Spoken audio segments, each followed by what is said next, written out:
from Uganda. Quickly, Uganda is reputed for the following that are very unique to ourselves. One is that we are home to the world's longest river. We are also home to the world's biggest freshwater lake.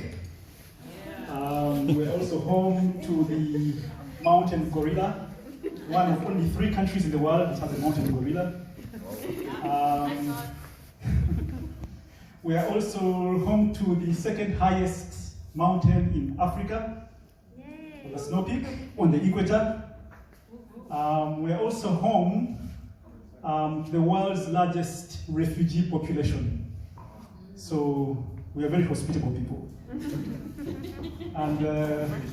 And also as for YSB is that we also have the organization's leanest team. I happen to be the only member of the church in this room today, and I represent 50% of the total staff, right? So 50% is a very bad number, right? Exactly. And for every exam, 50% is a pass mark, so we take that box. Richard is home of the longest president. Right? Yeah. No, longest? Longest president. Not necessarily longest, is like the 3rd, but he's the most powerful man on the continent. Yeah, I can qualify that statement because at one point we had we had our military in 7 countries at the same time, and it doesn't need permission from anyone to send them in. Unlike some other countries, powerful as they may be, they need approval from Congress and all these stories. We don't need Congress. But now I know why, because I had to wait for 17 hours or something like that. Yes. Yeah, so quickly I will try to summarize as much as I can. In terms of the macros, key thing is that we're currently at our lowest in a long time central bank rate at 7%. That was meant to jumpstart the economy because of the COVID pandemic. We are also on the brink of opening up a new economic sector in the country, oil and gas. We signed what is called the final investment decision on the 1st of February. Our main players are Total, E&P, and CNOC, UNOC, and the TZ government. We're going to have a local refinery of oil in the country.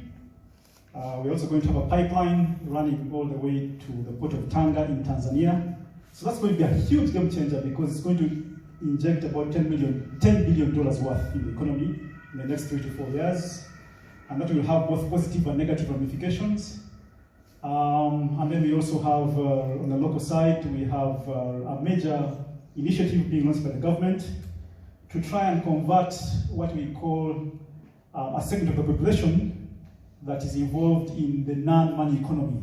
They are completely in subsistence. In fact, that answers an earlier question where I think Saskia asked a question about why is the unemployment rate very low. You will see the number very close to the Kenyan one, but maybe because many of those guys who are presumably employed are employed in a subsistence manner. So, you know, they just have employment just enough to survive on the basics, but nothing much to save and invest in other things about their life. Quickly on these metrics here, one of the key figures I want to highlight is rural population on the 4th row, 75%, that is where most of the impact is going. More than 90% of that rural population is dependent on agriculture, and you'll see that playing out in the key sectors where agribusiness is the biggest thing for us by far. Unemployment rate I mentioned, you can see that 2.4%, but that is because a big part of that 75% in the rural areas is in subsistence farming. But also a big part of that unemployment rate, the biggest part and the most worrying part is that also as part of the earlier statistics is that we are also reputed to be the country with the world's youngest population. The stat is such that about 68% of all Ugandans are below the age of 35. So, you know, that's quite a worrying thing because many of those are gravitating to the urban centers in search of better livelihoods, and they're not finding enough opportunities. and that is threatening the economic stability of the country. On this slide, a key thing here is I want to highlight the comparison between the banks and the SACCOs. SACCOs is an acronym that stands for savings, savings cooperatives, savings and credit cooperative societies, and they are a very recent development in the country where people are coming together to put money together, typically monthly, and then creating a pot where they can borrow from as members and lend to themselves. And that is giving a deposit rate of 5%, and for longer term, over 1 year, plus another 5%. And that also is an area that is growing because many financial institutions are looking at it to leverage a lot of funding there. What's happened was that about 3 years ago, a study was done about how much of that money was cumulative, lying in commercial banks. At the time, it was about worth $100 million cumulative, and of that, only about 15% was deployed in investment. And why? Because many of these guys are very risk averse. Previously, they used to invest that money in land, but the land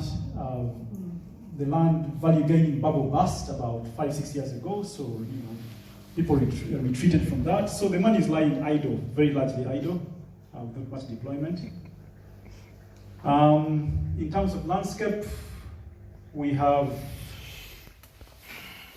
more than 54% are invested by DFIs of the impact investment fund amount in the country. And then we have also an increasing proliferation of impact investment funds in the country, now over 30 and growing. And what that means is that we have reached a point in the country where we have more funds to deploy than can be absorbed by what you would call credible clients. And what that has caused is that there's a lot of now cannibalism between impact investment funds. You have a client that you found 3 years ago, he was not attractive, you took the risk, grew them to an attractive stage where you found them at $100,000 worth of turnover, they've since grown to $500,000, and a new fund comes into the country yesterday, undercuts you by 1-2%, and then lends them 3 more times the money you would have lent them, and they've taken out from you, and they have no apologies for it. So you've got to deal with it. Private equity is still very nascent. One of the things is that culturally in Uganda, there's so much pride about owning your own thing and not sharing it with anyone else. Let alone, entities from the outside. So many attempts at equity investment in the country have not necessarily succeeded. I don't think we even have a successful case study of a successful exit yet. So that's going to continue struggling, and I would not think we need to change direction to equity, at least for the country in the medium term.